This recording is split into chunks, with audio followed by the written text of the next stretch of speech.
Mongol Empire, after its initial unparalleled wave of conquest, underwent a profound transformation following Möngke Khan's death in 1259, leading to its fragmentation into four distinct Khanates: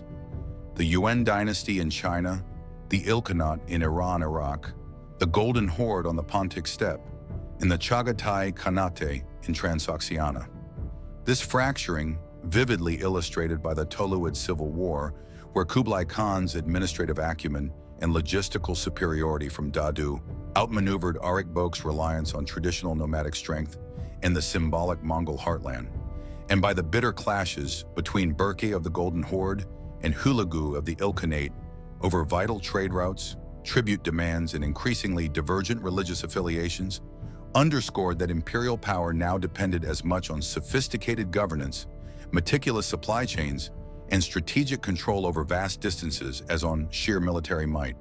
This period unequivocally demonstrated that the control of enduring networks and administrative efficiency proved far more vital than the temporary dominion over physical territory. Each Khanate, facing unique regional challenges and opportunities, developed its own distinct and often highly sophisticated administrative systems. UN officials, adopting and refining existing Chinese administrative practices, coordinated monumental public works like the dredging and expansion of the Grand Canal, managed vast, centrally organized granary systems crucial for preventing famine and distributing essential resources across immense distances, and meticulously regulated the circulation of paper money, a sophisticated financial instrument that had evolved since the Song dynasty but was fully embraced and standardized under Kublai, creating a highly efficient, though sometimes inflationary system that could move rice, silk, and other essential resources across the vast Chinese realm. Ilkhanate rulers, deeply influenced by Persian culture and administration, implemented significant tax reforms to stabilize their agricultural economy and ensure a steady revenue stream, generously patronized science and scholarship in centers like Maragay and Tabriz, where astronomers like Nasir al-Din al-Tusi made groundbreaking advancements and assiduously chronicled events in works like Rashid al-Din Hamadani's Jami al-Tawarik, Compendium of Chronicles, thereby preserving invaluable knowledge and legitimizing their rule through historical narratives. The Golden Horde, strategically positioned along critical river systems and steppe routes,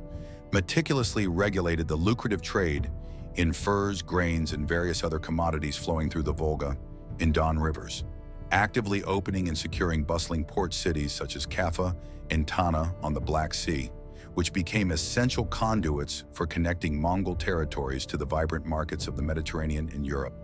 fostering a rich, multi-ethnic commercial environment that greatly enriched the Khanate. Meanwhile, Chagatai nobles, presiding over a region that straddled the traditional nomadic steppe and ancient, thriving urban centers like Bukhara and Samarkand, had to intricately balance the needs and demands of these highly developed, often Muslim-dominated cities with the enduring traditions and seasonal migratory patterns of their steppe populations, often employing complex dual administrative systems, demonstrating that effective administration required immense foresight, precise logistical schedules, diplomatic negotiation, and cultural sensitivity as much as it required the sheer force of cavalry. The ingenious Yam relay system, a marvel of ancient communication technology, fundamentally transformed the concept of distance into measurable time, with strategically spaced stations across vast plains, treacherous mountains, and arid deserts, each meticulously provisioned with fresh mounts, supplies, and lodging, ready to carry messages, imperial decrees, and diplomatic letters at incredible speeds, often covering up to 200 miles a day, ensuring that vital intelligence and administrative directives traveled faster than rumors could spread across the vast Eurasian landmass, effectively serving as the nervous system of the fractured but still interconnected empire. Simultaneously, stamped paisas, or official travel passes, served as an essential form of identification and authorization, opening barns, gates, and granting access to resources for legitimate travelers, whether imperial envoys, revered Buddhist monks, or enterprising merchants, ensuring their safe and efficient passage throughout the sprawling Mongol domains while an expanding network of sea routes connected distant port cities like Quanzhou on China's southeastern coast to Hormuz in the Persian Gulf and beyond to the Indian Ocean, enabling an unprecedented volume of goods, transformative ideas, and diverse people to traverse continents with relative ease. Emissaries, spiritual figures, and shrewd merchants routinely embarked on epic journeys from Dadu to the distant Adriatic shores, and from Sarai on the Volga to the Persian Gulf, carrying not only valuable commodities like silk, spices, tea, porcelain, and precious metals, but also crucial maps, sophisticated scientific knowledge, advanced astronomical tomes, and weighty diplomatic letters, thereby proving that even these fractured Khanates, despite their increasingly hardened borders and occasional political friction, could still function as a unified, living, moving network of commerce, diplomacy, and profound cultural exchange, actively encouraging multiculturalism and facilitating the flow of groundbreaking innovations like papermaking, printing, and gunpowder from China to the Middle East and Europe, and Persian and Muslim advancements in astronomy, medicine, and mathematics back to China. The ultimate fragmentation of the Mongol Empire stemmed from a complex interplay of multiple, often synergistic pressures. The ecological realities and finite pastures of the vast Eurasian steppe increasingly limited traditional nomadic mobility and sustained large populations, forcing leaders to adapt to settled life or face resource scarcity. While the onset of the Little Ice Age brought harsher winters and more frequent droughts that severely impacted nomadic livelihoods and agriculture, continually reshaping power balances and creating new tensions. The logistical and political demands of holding a Kurultai, the traditional Mongol Grand Assembly, required increasingly distant princes to gather in a single location, often leading to intensified rivalries, succession disputes, and the solidification of regional power bases. The burgeoning growth and economic gravity of urban centers within each Khanate shifted the locus of authority away from traditional nomadic traditions towards more sedentary, tax-based governance, drawing in Mongol elites and transforming their cultural outlooks.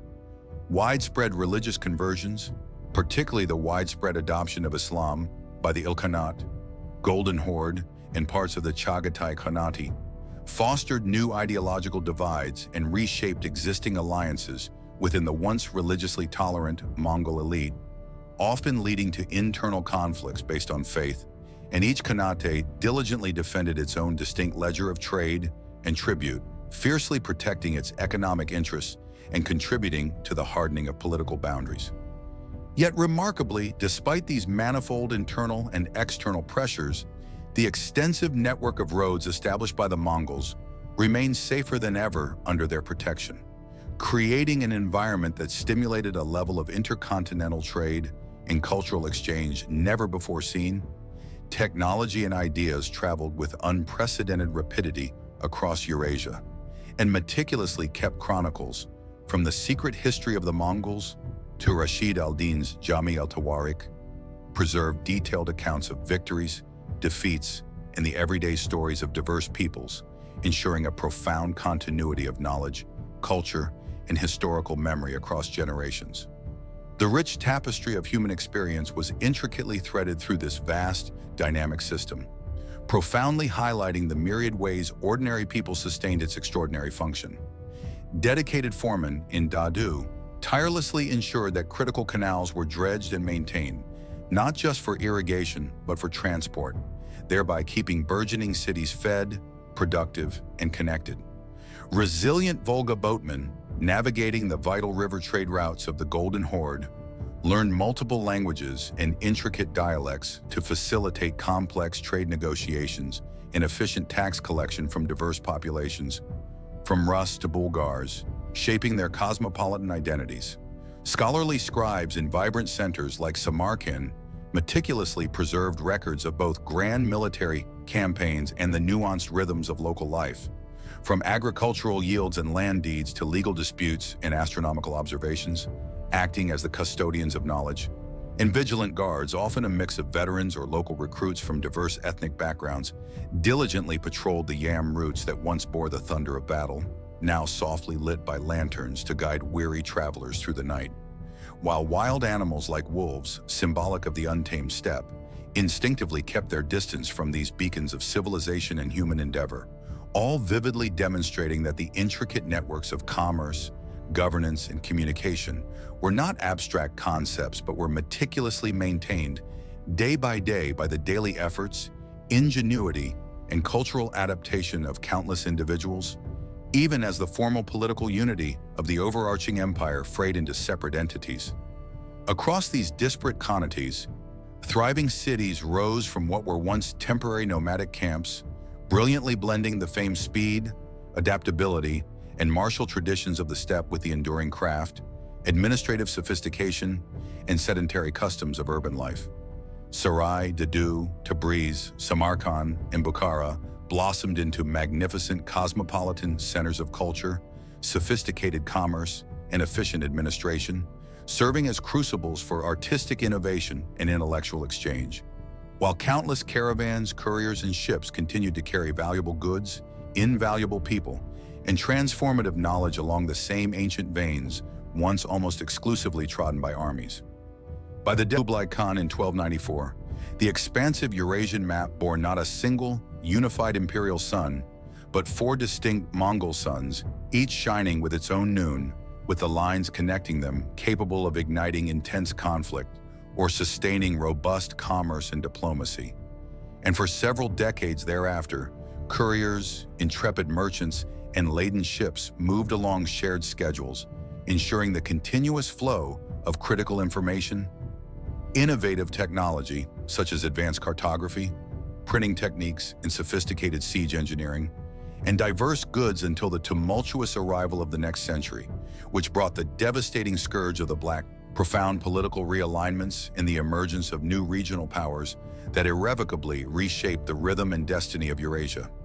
Yet the profound and multifaceted legacy of the Mongol Empire endured. The establishment of safer, more efficient, and more widely used trade routes, the Silk Roads reaching their zenith, the flourishing of cosmopolitan cities that became hubs of multicultural exchange, the widespread circulation of knowledge and ideas, including the transfer of Chinese technologies like paper, printing, and gunpowder to the Middle East and Europe, and Persian and Muslim advancements in astronomy, medicine, and mathematics back to China, and groundbreaking innovations in governance, meticulous record-keeping, sophisticated financial instruments, and rapid communication irrevocably transformed the entire continent. Ultimately, the Mongols demonstrated that speed, once solely a military asset, could become a potent tool of statecraft. That precise, adaptive administration could be as formidable a weapon as any cavalry charge, and that the shortest distance between distant cities was often a promise kept at a relay station, affirming that empires may rise and fall, but deep-seated connections endure, and that the intricate networks of people, goods, and ideas can outlast hardening borders and political fragmentation, profoundly shaping trade,